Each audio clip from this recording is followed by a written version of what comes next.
सोबतपुर में मौसम बहारां की पहली बारिश के बाद सर्दी की शिद्दत में इजाफा होने से लोग सर्दी को कम करने के लिए मछली मार्केट का रुख कर लिया।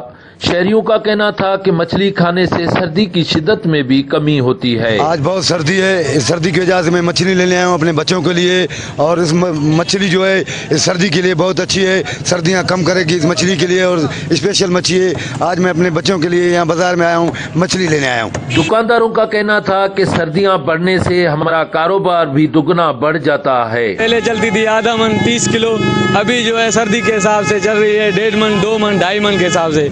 1 किलो वाला जो है मछली आप देख लें, जिंदा मछली लेकर आते हैं सोबतपुर ज़िले में। हम ताज़ा मछली लेकर आते हैं सर्दी के हिसाब से। जितना सर्दी बढ़ रहा है मछली का भाव भी ऐसे ही बढ़ रहा है। मछली शौक से लोग खा रहे हैं, और जिधर किधर से लोग आते हैं मछली जिंदा लेते हैं, और सर्दी में बहुत मछली चल रही है, रश हो गई है, बहुत ज़्यादा चल रही है। दूसरी जानिब डॉक्टर्स का भी कहना था कि सर्दियों में मछली का इस्तेमाल ज्यादा करना चाहिए, क्योंकि मछली ग़िज़ाइयत के साथ साथ प्रोटीन और सर्दी से महफूज रखती है। सरदार बंगुलजई, वश न्यूज़, सोबतपुर।